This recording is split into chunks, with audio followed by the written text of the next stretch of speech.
Gracias por estar en sintonía de Noticias Globovisión Internacional, conectarse también a través del canal de YouTube Globovisión en vivo e interactuar con nosotros a través de @internacionales_GB. Le damos la bienvenida a Robert Valencia, analista internacional. Buenos días, Robert, que nos acompaña desde Nueva York, Estados Unidos. Buenos días a ustedes y al público venezolano. Muchísimas gracias por la invitación.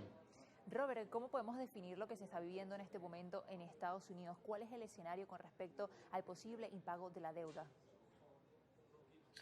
Bueno, además del análisis completo que ustedes ofrecieron al comienzo de esta emisión, desde el plano económico, no podemos obviar, lamentablemente, que este es también un tema político y hay que analizar también ese aspecto porque prácticamente con el anuncio de Joe Biden a la presidencia de cara al 2024, más los candidatos que se barajan en las primarias republicanas, estamos viendo que eso también forma parte de ese juego.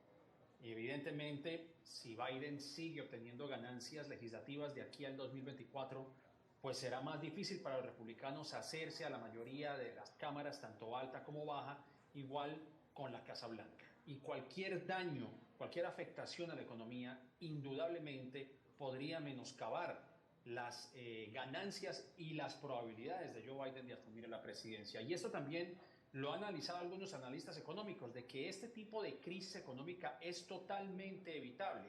Ya se ha visto anteriormente y obviamente ahondaremos más en ese tema, pero lo que se está poniendo aquí en juego es simplemente una crisis que está arraigada en una diferencia política entre republicanos, y no solamente republicanos en el estricto sentido de la palabra. Estamos hablando de republicanos del ala más fundamentalista, del ala más radical, y hablo específicamente de Marjorie Taylor Greene, de Jim Jordan, de Matt Gaetz, que son los republicanos que se conocen aquí como los republicanos MAGA, que hacen parte de una parte importante de ese grupo de republicanos en la Cámara Baja que precisamente han impulsado a que Kevin McCarthy pues haya tenido problemas también internamente, porque volviendo al punto, yo creo que eso es un tema político que involucra a ambos partidos, pero indudablemente, y como lo escuchamos en la misión al comienzo, pues va a afectar a las personas que dependen del gobierno, no solamente las personas que reciben pensiones, que reciben subsidios del Seguro Social,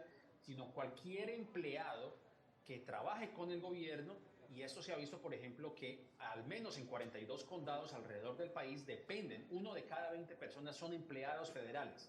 Estas personas se van a ver perjudicadas. Entonces, es un impacto que tiene raíces políticas, que evidentemente tiene ramificaciones económicas para todos. Robert, usted lo ha mencionado, todo esto tiene que ver también con un tema político. ¿Por qué se ha esperado hasta última hora, según parece, para llegar a un acuerdo que todavía, a menos de 10 días, no se ha alcanzado ningún tipo de acuerdo? ¿Por qué no se conversó esto durante las semanas anteriores? Y además, ¿cuál podría ser un acuerdo transparente o en el que ambas partes estén de acuerdo con esto? Porque podríamos ver quizás el año que viene, por ejemplo, que podrían arriesgarse nuevamente a un default para que poder llegar a concesiones el gobierno y el Congreso.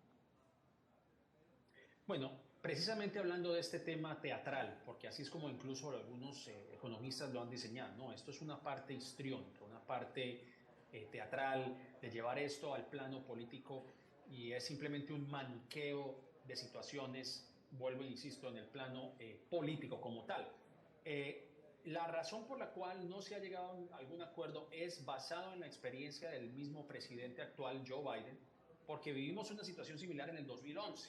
Recordemos que en aquel entonces ocurría el mismo escenario político como el que vemos hoy, donde los republicanos tenían una ligera mayoría en la Cámara Baja, estamos hablando de la Cámara de Representantes, donde los demócratas tenían la mayoría en el Senado y donde obviamente en aquel entonces Barack Obama, presidente demócrata, ocupaba la Casa Blanca. Y también se presentó una situación similar, en donde aquí se cumplen dos plazos, y yo creo que eso es importante señalarlo aquí. Uno, estamos hablando que es el techo de la deuda, cuya fecha límite fue establecida para el 1 de junio, como ustedes lo explicaron. El Departamento de Tesoro ha dicho que el 1 de junio es la fecha límite para alcanzar un acuerdo sobre el techo de la deuda. Otra fecha importante es la del presupuesto, que está pactada para el 30 de septiembre o el 1 de octubre, en donde ocurre lo que hemos escuchado aquí en Estados Unidos, lo que se conoce aquí en inglés como el shutdown o el cierre de gobierno, que es de alguna manera un impacto menor que el techo de la deuda. En el 2011, cuando se estaba sentando a negociar, se estaba negociando el techo de la deuda y no el presupuesto. Y yo creo que Joe Biden, de acuerdo a esa experiencia, porque es exactamente lo mismo, ningún partido político, ninguna de las dos partes estaba de acuerdo en cómo se estaba manejando. Y aunque se evitó un default, ya era muy cercano, porque como ustedes lo acaban de mencionar, estamos a una semana prácticamente. Si nos seguimos acercando a esa fecha, va a ser, aunque se llegue a un acuerdo, pues obviamente los mercados bursátiles se van a ver afectados. Vamos a ver que las agencias crediticias bajarán la calificación de Estados Unidos, es decir, que cualquier prestamista, cualquier inversionista, pues va a tener algún tipo de precaución a la hora de invertir aquí en Estados Unidos, no se cumplirán los pagos, podríamos entrar en una recesión, etcétera, etcétera. Entonces, la experiencia, por lo menos desde el lado de Joe Biden, es no negociar el techo de la deuda. Él quiere mantener el techo de la deuda, que se eleve el techo de la deuda para cumplir con los pagos, para cumplir precisamente con los subsidios de las personas que necesitan ayuda del gobierno. Pero también, vuelvo e insisto, es un tema político, porque dentro de los puntos de negociación, lo que quieren los republicanos es eliminar los subsidios o eliminar ciertas subvenciones respecto con la energía limpia. Evidentemente, los republicanos apoyan que se sigan impulsando energías no renovables en Estados Unidos y con la aprobación de la ley de inflación que se pasó el año pasado, que le da precisamente subsidios a que se incentive la energía limpia. Eso es otro de los puntos álgidos de la conversación, algo que Joe Biden no quiere dar su brazo a torcer. O sea, Entonces Robert, son dos puntos aquí, es un poco complicado. Sí, sí, sí, o sí. sea que Adelante. podríamos decir que es un arma de presión de parte y parte, porque pues, vemos el lado del Congreso que quiere recortar el gasto del gobierno y el gobierno quiere buscar que se eleve la deuda. Y además preguntarte ya para finalizar, ¿cómo se encontrará entonces el escenario global? Además, ¿cómo se ve la reputación de Estados Unidos frente a lo que se representa el país como una estabilidad mundial? Sí, exactamente. Yo creo que ustedes lo acaban de mencionar. Algunos se beneficiarán, pero evidentemente las agencias crediticias, como es el caso de Moody's o Standard bajarán la calificación crediticia. Además que pues al gobierno no se le permitirá prestar dinero si no se eleva el techo de la deuda. Y otro punto que aquí vale la pena, vale la pena mencionar es que esto es simplemente un tema político, es un tema congresional, porque ni siquiera el Departamento del Tesoro puede determinar qué pagos se pueden hacer y qué pagos no se pueden hacer. Y en caso de que eso se diera, se elevaría ese tema a una corte, es decir, se podría impugnar eso frente a los estrados judiciales. Es un tema complicado que no debe ser complicado.